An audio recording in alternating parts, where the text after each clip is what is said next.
To continue with our introduction, we will move on to Marxism and what it means, particularly with reference to this course.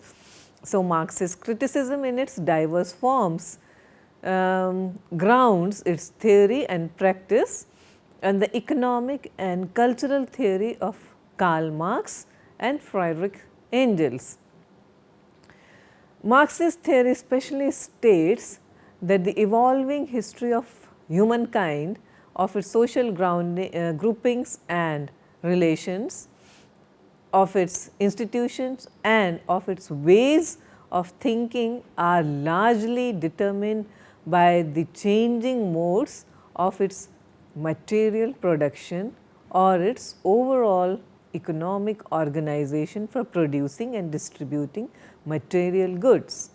The Marxists believe that it is not the consciousness of men that determines their being, but their social being that determines their consciousness. So, Dr. Vimal Mohan John will be your instructor for Marxism.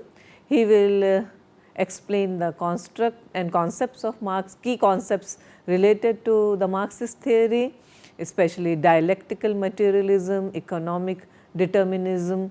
He will also talk about Das Kapital, and then he will move on to Lucas and the novel and socialist realism, concepts of ideology, Louis Althusser,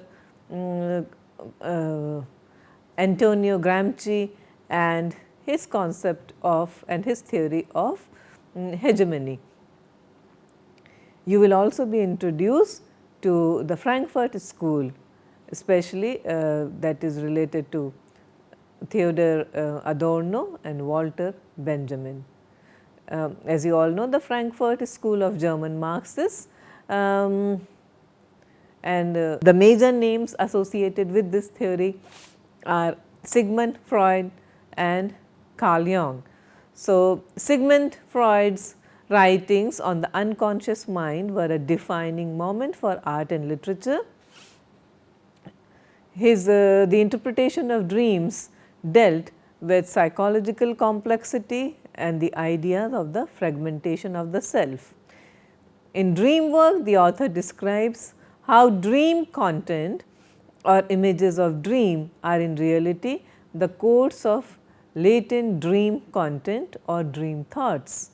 Freud uses the terms condensation and displacement, where the former is the process where dream content contains multiple association, while the latter suggests the shift where the real subject of a narrative is outside the story. Freud's most controversial concept, the Oedipus complex, is the notion that every child sexually desires a parent and wishes to be rid of its rival, that is the other parent. Implicit in this is the theory of art and literature. Freud used the well-known example of Hamlet, who is so swift in killing Polonius, and also Rosencrantz and Guildenstern is hesitant to kill Claudius. Freud's explanation here is that unconsciously Hamlet too had desired his father's death, and while striking at Claudius, he would be striking himself.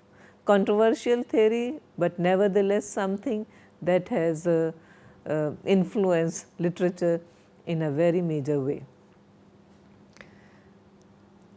You will also be introduced to the theories of Jacques Lacan. Jacques Lacan's lectures were published as the 4 fundamental concepts of psychoanalysis, and the key concepts in Lacan are phallocentric, mirror stage, and the symbolic. Lacan identifies 3 main phases in the development of the child: the real, the imaginary, and the symbolic. He also draws on Freud's theory of the Oedipus complex, where the infant passes through the seduction and primal and castration phases. You will also be introduced to the theories of Laura Mulvey and Zizek here. Next, we will move on to gender and queer theory. Dr. Vimal John will introduce you to the key concepts of this theory. You will be introduced to Simone de Beauvoir and her The Second Sex, a seminal work of feminist criticism published in 1949.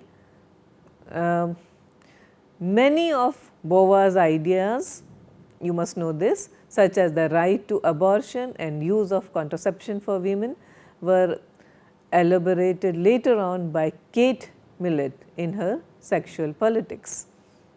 The Beauvoir's book also examines several myths, stereotypes and literary works and shows how these texts have helped to uphold misogynist and patriarchal ideals. Another key name in gender theory, especially in feminist theory, is Betty Friedan and her The Feminine Mystique. The Feminine Mystique was published in 1963 and it grew out of a survey of college graduates this survey was conducted by Betty Friedan. The female respondents revealed their unhappiness with problems that did not have specific names. We are talking about an era where a lot of things were still unresolved. They still are, but they were not able to exactly name the problems that they were facing. Friedan also wrote an article about her findings, and interestingly in those days, especially during the 50s, it was rejected by all the editors who received it. Friedan decided to rework and expand the article into a book, and that book was The Feminine Mystique, which explored the role of women in post-war industrial societies, and in particular the role of full-time homemaker. The book also attacked the popular notion that women could only find fulfillment through childbearing and housework. Friedan located her analysis in post-war middle-class suburban communities. In this lecture, you will also become familiar with the theories and ideas of Ellen Sizou, Laura Mulvey and Julie Kristeva. Another key author and her concept of Gyno Criticism, I am talking about Ellen Showalter, and Gyno Criticism which is associated with Ellen Showalter. So, Gyno Criticism essentially refers to a shift in feminist attention away from the readings of male writers' misrepresentation of women and towards the more historical study of women writers in terms of their notions of patriarchy. The recovery of a till then neglected tradition of women's writing and analyzing those features of women's experience historically undervalued by the predominantly male critics. Well-known works of the 70s in this category include Ellen Showalter's A Literature of Their Own and Sandra Gilbert and Susan Guber's The Mad Woman in the Attic. You will also become familiar with Virginia Woolf and her A Room of Her Own, which was published in 1929, where Woolf spoke out for women's liberation.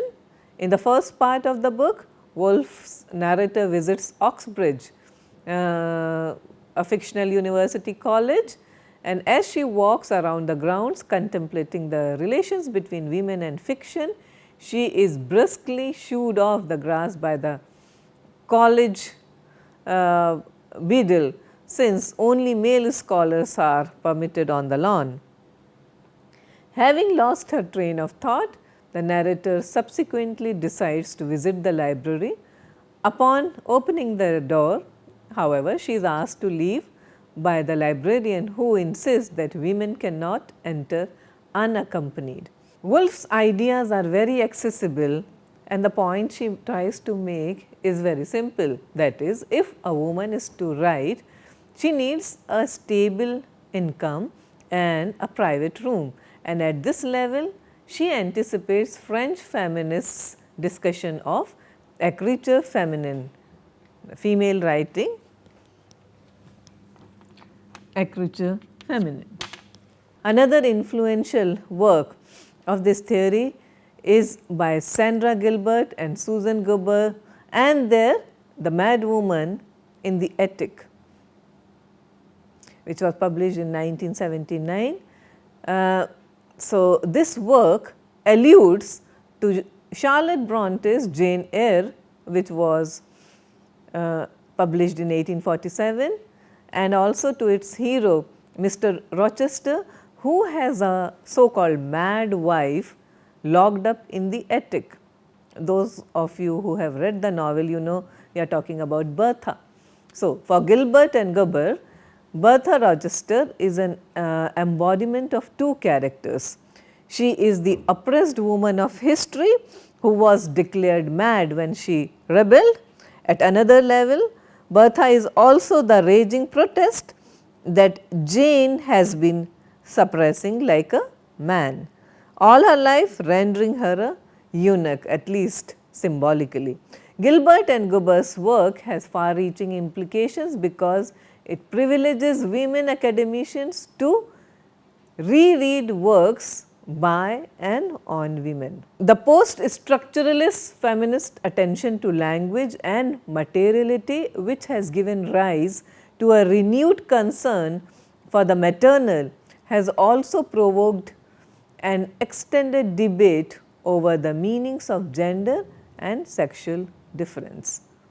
For example, Teresa de Lauretis and her work Technologies of Gender, and here she asserts that sexual difference constrains feminist critical thought within the conceptual frame of a universal sex opposition, which makes it difficult, if not impossible, to articulate difference among and within women. De Lauretis prefers to privilege the term gender, which for her is not only a classificatory term in grammar, but also a representation of a relation that is ongoing social construction. In this lecture, you will also gain familiarity with the concepts of rational and liberal feminism, performativity by especially this is a term given by Judith Butler and her Gender Trouble, and theories of masculinity and queerness. Here I would conduct a small quiz, and here are the questions that you should be attempting. So, please take a close look at this particular slide.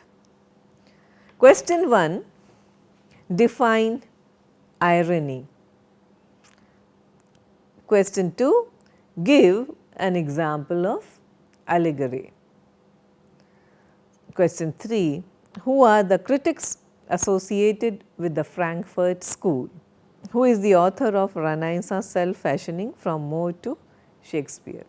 So, what is meant by new historicism?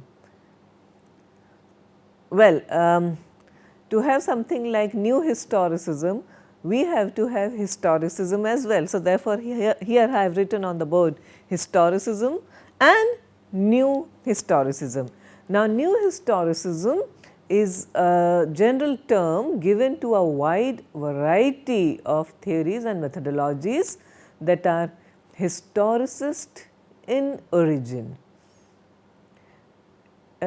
New historicism is generally regarded as one of the most accessible of recent critical theories.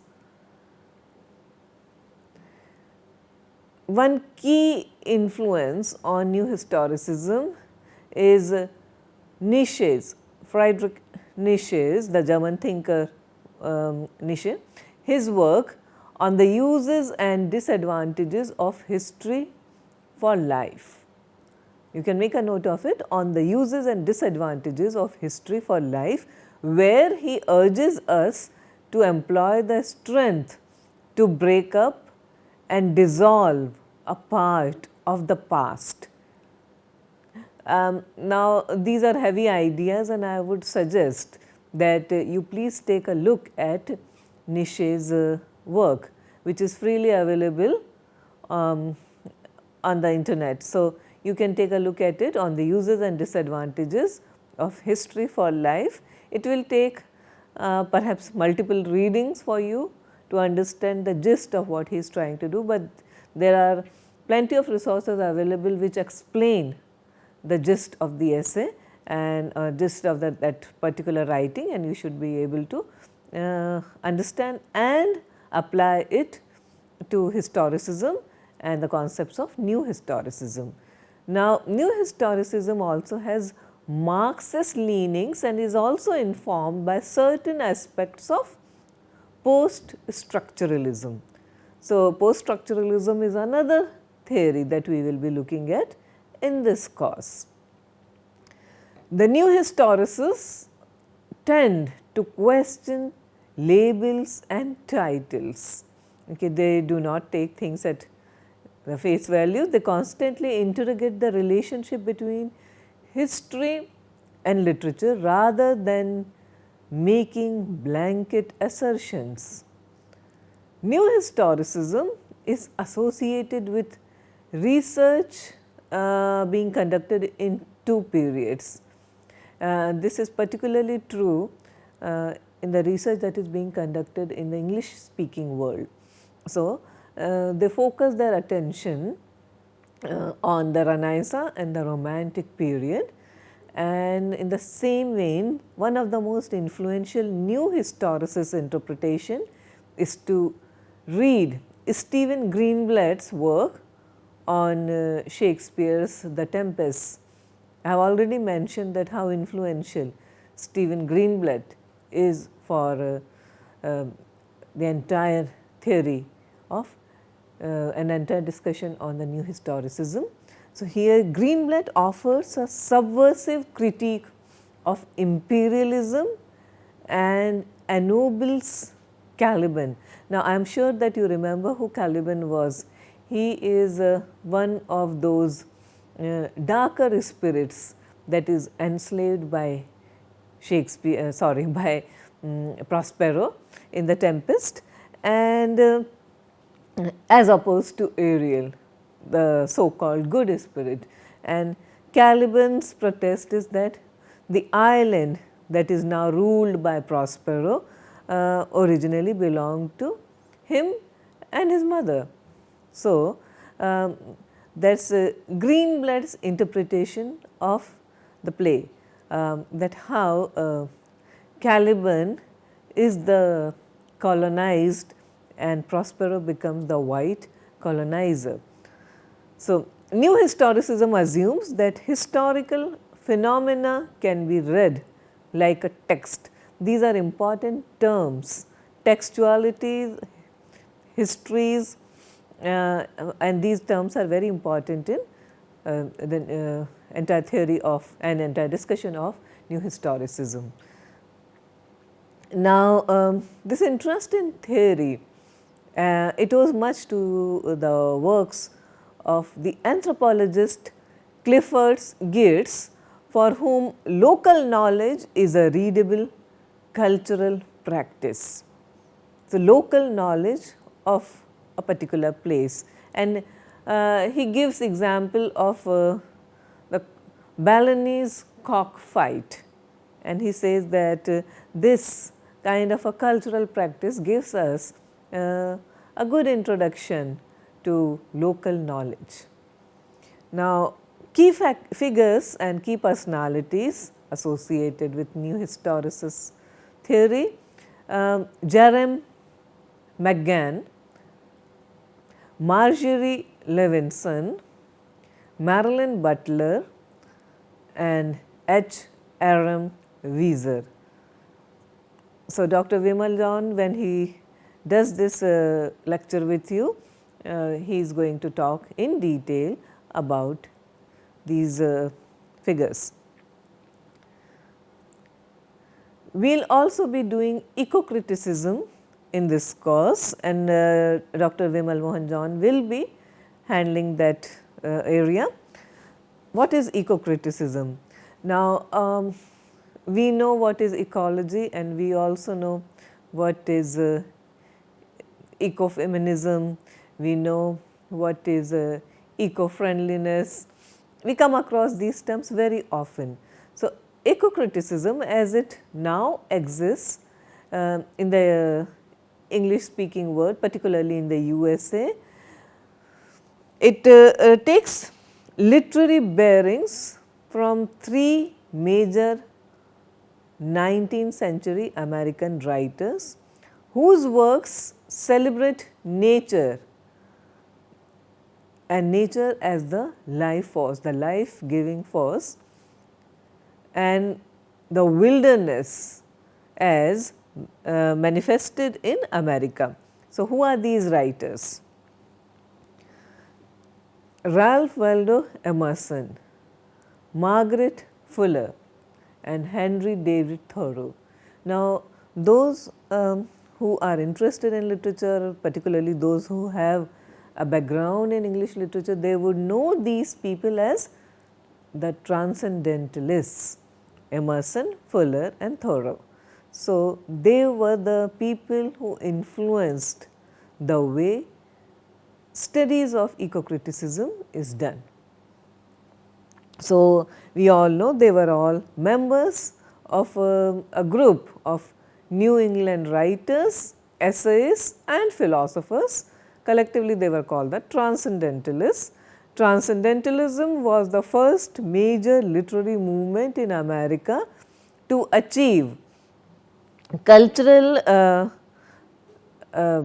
importance, cultural impact that the natural world had. For Emerson, it was important that the American writers achieve independence from European models, and one of his first books, it was a short book, it was called Nature, which was a reflective essay on the impact that the natural world had on him. At this point, I would like to draw your attention to this particular passage from Henry David Thoreau's classic book, Walden. I will read out this rather lengthy passage for you, and perhaps this will give you a clue into what the origins and how this entire theory of eco-criticism started. So, the origins of eco-literature, eco-criticism, and interest in it. So, here I go, quoting from Thoreau's Walden. The scenery of Walden is on a humble scale, and though very beautiful, does not approach to grandeur, nor can it much concern one who has not long frequented it or lived by its shore. Yet this pond is so remarkable for its depth and purity as to merit a particular description. It is a clear and deep green well, half a mile long and a mile and 3/4 in circumference, and contains about 61.5 acres, a perennial spring in the midst of pine and oak woods, without any visible inlet or outlet except by the clouds and evaporation. He goes on, the surrounding hills rise abruptly from the water to the height of 40 to 80 feet, though on the southeast and east they attain to about 100 and 150 feet respectively within a quarter and a third of a mile. They are exclusively woodland. All our Concord waters have two colors at least, one when viewed at a distance and another more proper close at hand. The first depends more on the light and follows the sky. In clear weather, in summer, they appear blue at a little distance, especially if agitated, and at a great distance all appear alike. In stormy weather, they are sometimes of a dark slate color. So, what are we looking at? Immense reverence for nature, immense interest in nature and this great desire to become one with everything that is everything that surrounds us. So, that is what the philosophy of the transcendentalists was all about, and Henry David Thoreau, as you know, he actually practiced what he taught, and he built himself a life in the wilderness, and that is all that has been immortalized in his great book Walden. Yeah. So, having talked about eco-criticism, let us move on to two joint lectures that I will be doing with Dr. Vimal Mohan John. So, the first one is on post-structuralism. Now, here we will be considering the writings of Derrida, Michel Foucault, Jacques Lacan, Baudrillard, Kristeva, and Roland Barthes. We will also give you an overview of Umberto Eco's The Open work, and we will get familiar with things, with concepts such as deconstruction, which is so important to the study of post-structuralism, to the post-structuralist thought.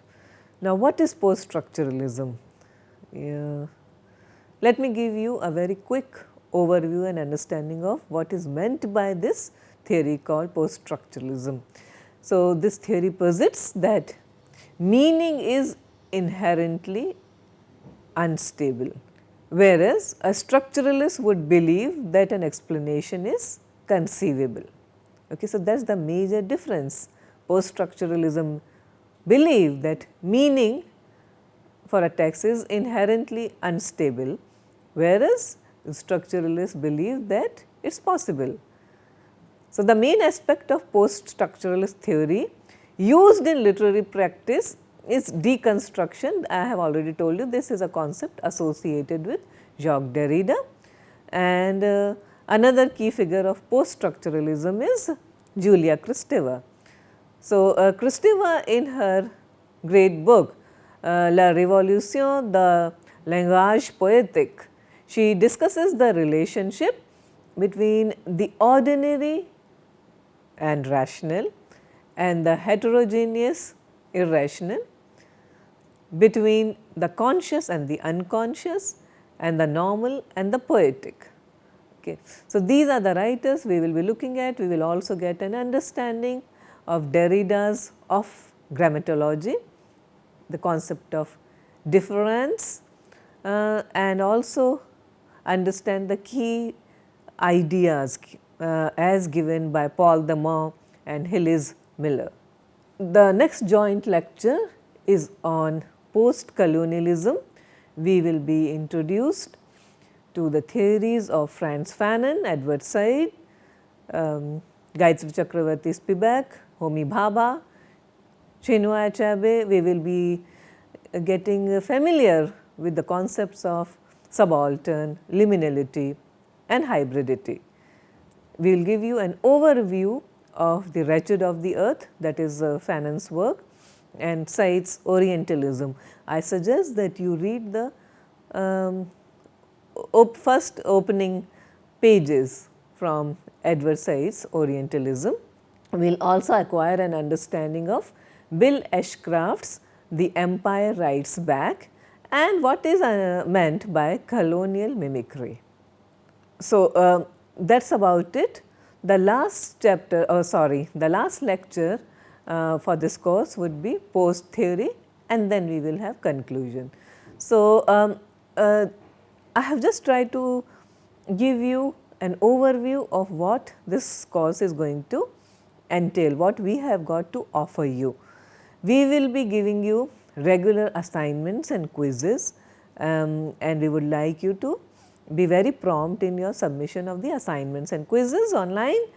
As you know, there will be a proctored exam conducted at the end of the course, and once you have cleared all this, you will be given a certificate for this course. So, I look forward to having you with me on this course. So, Dr. Vimal Mohan John, and I welcome you for this course. So, the next lecture would be on key concepts in literary theory and literary criticism. See you then. Thank you so much.